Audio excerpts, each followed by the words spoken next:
Meu nome é Galileu Nogueira e esse é o meu podcast, o Branding em Tudo. Aqui você vai aprender tudo sobre o universo do branding e acompanhar as principais marcas do Brasil e do mundo para aprender com elas.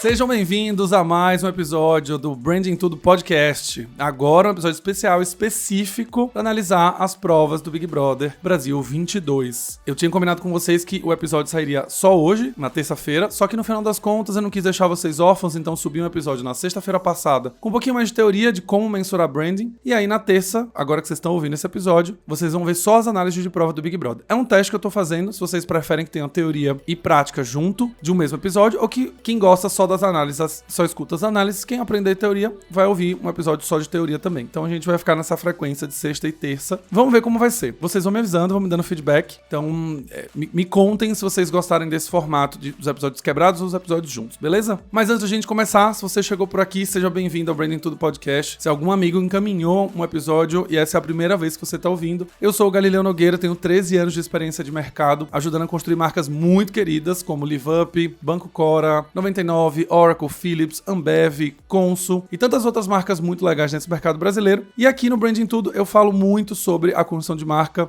e branding de uma maneira simples, de uma maneira prática, de uma maneira descomplicada, para que você aprenda e traga exemplos do dia a dia e principalmente de marcas brasileiras pra gente aprender junto. Então, se você já chegou nesse episódio, seja bem-vindo. No Instagram tem conteúdo, @Galileu Nogueira, você consegue também seguir e aprender mais sobre branding lá no Instagram também, com um conteúdo novo toda semana. Mas vamos começar o episódio agora? Então, bora pras análises de prova. Análise de prova.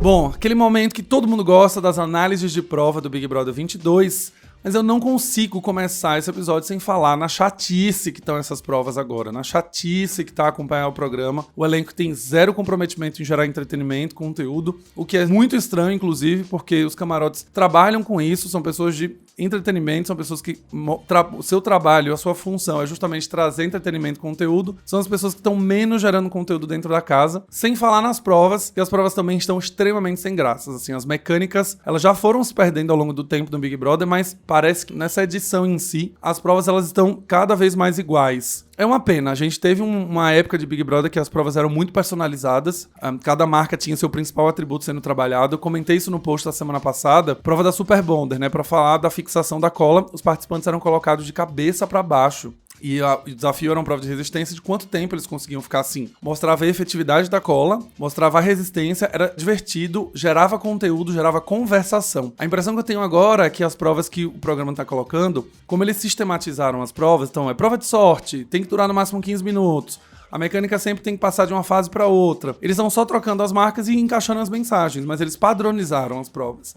O que faz muito sentido. Quando você tem um programa que dura 12 semanas, você tem 12 patrocinadores, 16 marcas patrocinando na realidade, e que você não dá para ser criativo em toda a prova, e não dá para você ficar criando conteúdos novos para toda a prova. Eu entendo esse processo. Só que a questão é que elas estão cansando. A gente já vem acompanhando essas provas há muito tempo, e elas têm exatamente o mesmo formato, infelizmente. Mas, fazendo esse comentário, vamos analisar a construção de marca, gente. Independente se a gente tá achando legal ou não, é um sentimento único do meu comentário, do que eu olho em Twitter, do que eu olho nas pessoas comentando ao meu redor, mas a gente precisa sempre se ancorar em pesquisas de mercado. Se no final do dia as provas são chatas, mas a fixação de mensagem tá funcionando, o linkage de marca tá funcionando, a intenção de uso tá aumentando, beijo, tá tudo certo, não tem problema nenhum, mas o programa poderia ser um pouco mais criativo. Na análise da terça-feira que eu publiquei no feed foi justamente isso, né? O elenco já tá fraco e as provas não tem nenhum conteúdo diferente, então acaba que as pessoas ficam, né, não gera nem conteúdo pra você falar das provas. Eu acho que as marcas, elas têm perdido um pouco desse brilho, não por culpa das marcas, mas sim por culpa da produção do Big Brother mesmo. Perdido desse fator uau, que é exatamente quando você vê uma prova que você fala, cara, que prova legal, que prova diferente, que prova difícil. Nossa, que coragem, que massa que a marca tá fazendo isso. Nessa edição, a gente tá vendo provas muito mornas, que geram pouquíssimos comentários, e os poucos memes que as provas geram,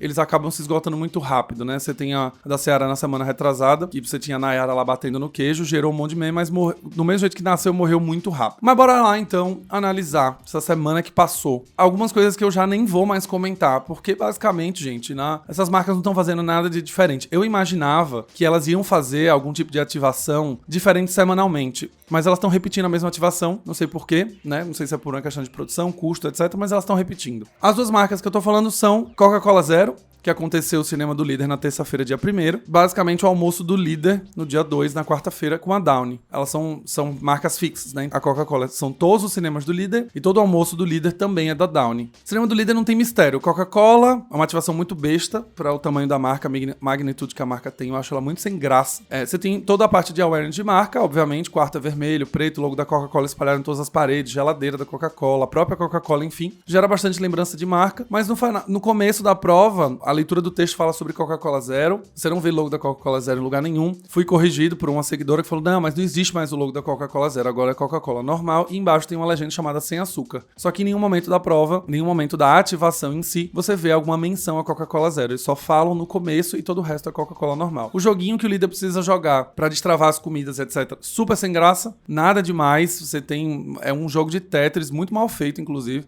Então não acrescenta muito pra marca. Eu acho uma oportunidade perdida. Não acho ruim, não acho ativação de todo mal, assim, pra cumprir o papel de Coca-Cola, pra manter na nossa cabeça, tá tudo bem. Mas o meu comentário sempre é voltado em marcas que perdem a oportunidade de fazer coisas mais legais. E como eles não trocam semanalmente, as ativações elas ficam iguais. Então o Cinema do Líder vai ser igual pra todo sempre até o final do Big Brother. Será? Vamos pagar pra ver. Segunda coisa, almoço do Líder, que é feito pela Downy, que rolou na quarta-feira. Sem graça demais, continuam com aquela forçação de barra, de querer colocar as pessoas sentindo um aroma, né, o cheiro do Downy, do amaciante, enquanto elas comem o almoço. Aí contextualizam com aquele cenário bem cafona, inclusive, de pétalas caindo pra mostrar a história do frescor, do aroma, e o cheiro e tudo mais. E pra mim continua fazendo zero sentido ficar falando de cheiro e etc. De amaciante, que a gente já sabe que é um cheiro mais doce, é um cheiro mais perfumado, enquanto pessoas comem estrogonofe, carne e arroz. Eu acho tudo isso muito estranho. E mais uma vez é uma ativação que é perdida nesse processo. Assim, é meio constrangedor de assistir. Mas aí a gente tem coisas legais, que são geralmente as provas do líder, que essa semana, que passou no dia 3/2, foi da Americanas. Americanas tá arrasando, tem uma associação super alta.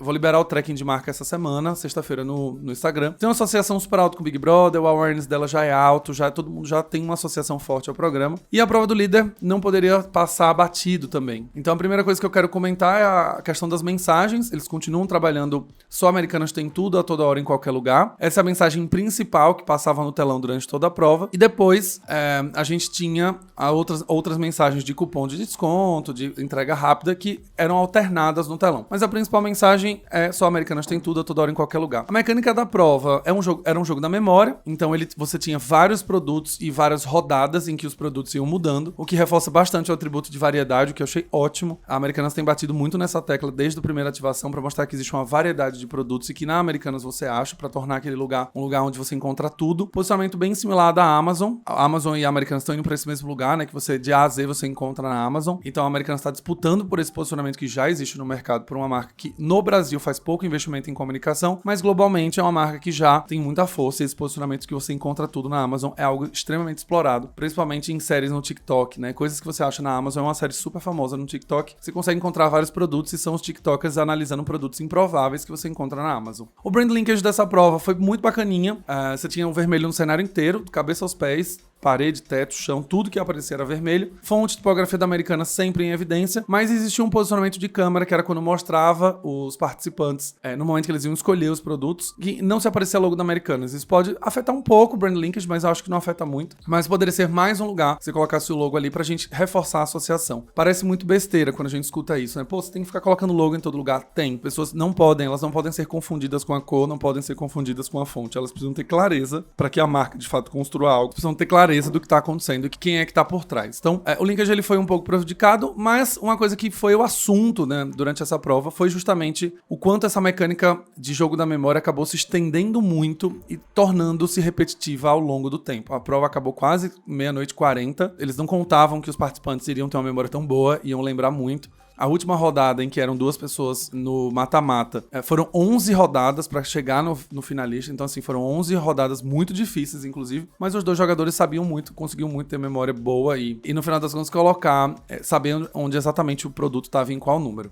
O Vinícius acabou errando no final, a Jade foi a líder e a gente tinha ali a mensagem muito clara da Americanas sobre variedade. Algumas vezes vocês podem me perguntar, Galileu, mas tem muitas mensagens, não é só a mensagem principal, né? E de fato, assim, se você olha o painel da Americanas, você tinha a mensagem relaxa, você tem né, a parte da assinatura sonora, que inclusive não comentei sobre isso aqui, que isso aqui é batata, né? A assinatura sonora da Americanas em si tá sendo muito incrível, eles estão usando no momento muito bom de fixação. É um jingle que gruda, é uma vinheta que gruda no final das contas da sua cabeça.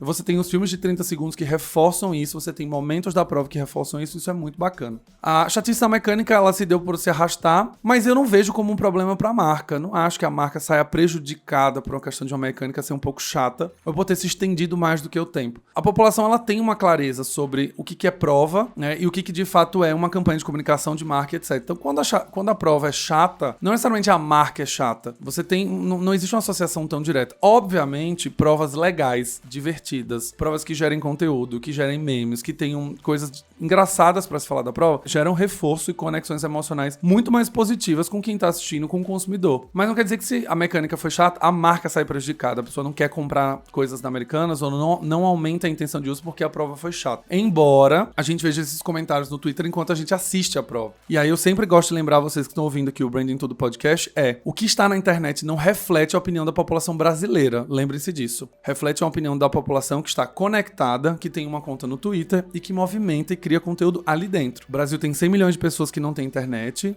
Sim, a gente tem um país gigantesco, muita gente que não tem internet, muita gente que não tem Twitter, principalmente a questão de faixa etária. Então tem muita coisa acontecendo em que você não pode necessariamente julgar que o Brasil está falando, ou essa é a impressão que a marca tem, baseado, no final das contas, no que o Twitter está falando ou que o Instagram está falando. Eles contam, obviamente, para a popularidade da marca e para o assunto, mas eles não refletem a opinião da população brasileira. O que a gente tem que lembrar sempre é que a pesquisa de mercado, que simula o Brasil com uma amostragem simulando o país, de fato, pode refletir o Brasil, beleza? E aí a gente teve sábado a prova do Anjo, que foi unbranded, ou seja, não tinha marca, então não tenho o que comentar.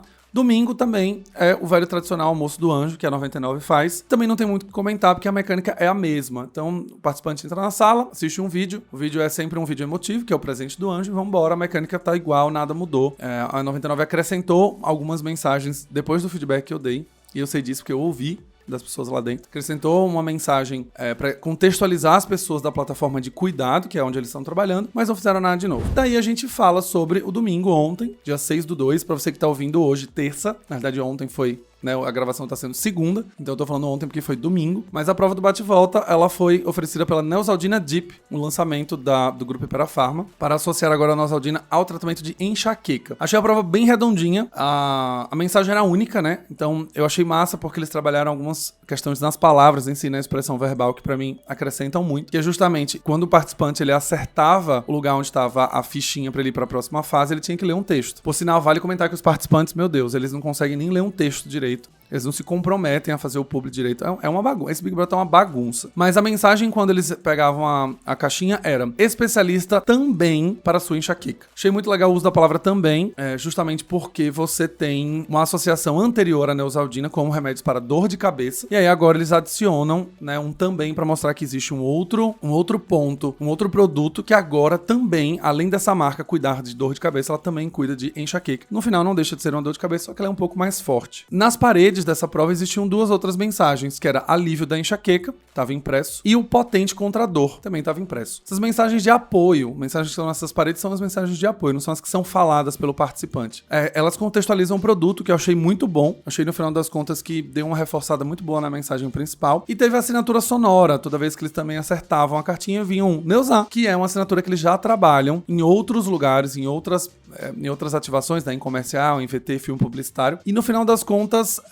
esse Neusa aumenta bastante o recall de marca. Lembra que eu falei nos episódios anteriores que o uso do canal auditivo faz com que a lembrança de marca seja muito maior do que você só trabalhar o canal visual, no final das contas, você ficar o tempo inteiro, porque o visual é muito disputado e é o canal que a gente mais usa, mas o canal olfativo, por exemplo, e auditivo são canais que a gente pode reforçar a marca e é pouco disputado. Então a assinatura sonora é muito bacana pra isso. Eu achei estranho ela ser colocada do nada, assim, no Neusa, quando eles acertavam, eu achava meio solta, né, eu achei lá meio solta, fiz esse comentário também no Instagram, e aí eu recebi uma DM também falando sobre a assinatura sonora de uma pessoa que trabalha lá, dizendo justamente que a assinatura sonora é muito boa pra marca, eles adoram isso, mas causa um recall, então tá tudo bem. A mecânica é uma mecânica, no final das contas, simples, que tá repetitiva, a gente já sabe, né, uma mecânica em que você tem que puxar alguma coisa dentro de um objeto, acertou o número, você vai pra próxima fase, acertou o número da próxima para a próxima, e no final sobra só um número. Quem acertar primeiro volta para casa e sai do paredão. Então a mecânica em si é a minha crítica, tem nada a ver com a Neusaldina, a mecânica com a produção do programa.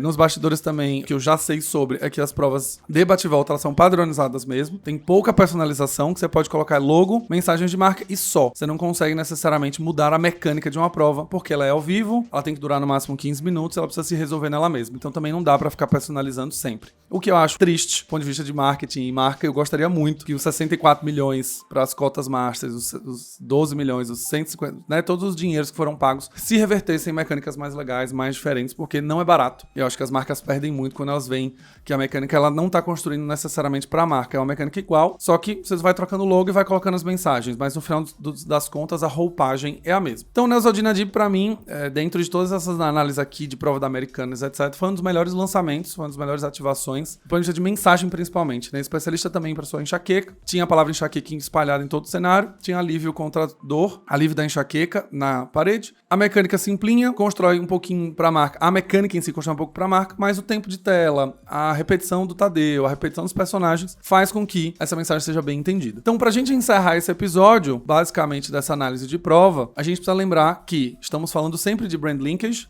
ou seja, elementos, cores, logos, sons que remetam a uma marca, e a gente tem que associar tudo isso à marca em si. Não pode se gerar dúvida. Já dei esse exemplo, acho que em algum episódio anterior. Já trabalhei na 99, por exemplo, em que um dos nossos comerciais, eles tinham cenas preto e branco. E quando a gente perguntou ao consumidor de que marca era aquilo, as pessoas achavam que era Uber, por exemplo. Justamente porque a gente tinha cores do concorrente em uma cena do nosso filme. Então quem bateu o olho, pegou o filme passando na TV, ou pegou um pedaço do filme dele passando, achou que era da Uber, não da 99. Então no final das contas, lembrem sempre do brand linkage. Eu tô gravando esse episódio, inclusive, só fazendo um parênteses aqui, estou gravando esse episódio com o Instagram aberto, fazendo uma live, e aí das pessoas que estão assistindo me lembrou também que nessa prova, quando eles acertavam, prova da Neusaldina, tinha que pegar a cabeça, que era uma cabeça da caricatura que eles têm, e colocar a cabeça no lugar. E aí o Tadeu reforçava essa mensagem de colocar a cabeça no lugar, que é um bom benefício do produto, sendo trabalhado de maneira mais lúdica, inclusive. Eu achei isso muito bom também. Embora o elenco não contribua, eles esqueciam de fazer, tinha que ficar sendo relembrado pelo Tadeu o tempo inteiro. Fecha parênteses, obrigado Léo Martins, que deu essa contribuição aqui pro podcast. Adoro fazer esse formato ao vivo.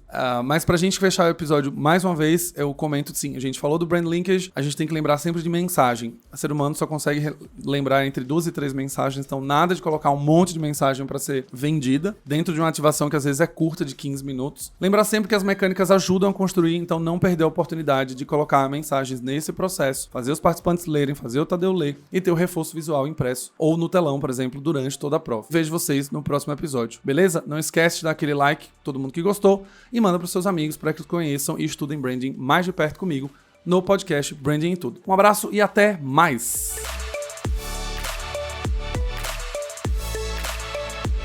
Se você gostou de todo o conteúdo e foi trazido até aqui e quer aprender a ter esse olhar analítico, quer entender um pouco mais da teoria de branding e aprender mais sobre esse assunto para se destacar profissionalmente, ser promovido no seu trabalho e quem sabe até trabalhar com branding, eu quero convidar vocês a fazer parte da minha próxima turma, turma 5 da Imersão Branding de Perto. Um curso de 8 horas de aula com 3 professores convidados do mercado e muito conteúdo extra para você aprender mais de perto comigo e com toda essa galera e ficar por dentro desse assunto que está dominando todas as vagas de emprego. Todas as seleções que a gente participa sempre perguntam: você entende um pouco mais de branding? Você tem skills em branding? Então, se é pra você, acesse galileonogueira.com/BDP, B de branding, D de D e P de perto. É a sigla, né? O acrônimo ali de branding de perto é o BDP. Acessa lá, coloca seu nome na lista de espera, são vagas limitadas, dá pra passar lá o pagamento, fica levinho, a partir de R$89 você já consegue estudar branding diretamente comigo, toda essa galera. E, além disso, a gente ainda tem premiação dos top 3 melhores alunos com muitos mimos. Então, se você gostou, aproveita, visita esse link, já coloca seu nome na lista de espera que vocês vão receber em primeira mão o link da matrícula antes de todo mundo no Instagram ou no grupo de Telegram para garantirem suas vagas e aí depois eu abro para todo mundo, beleza? Vejo vocês na turma 5 e vambora agora para encerrar o podcast.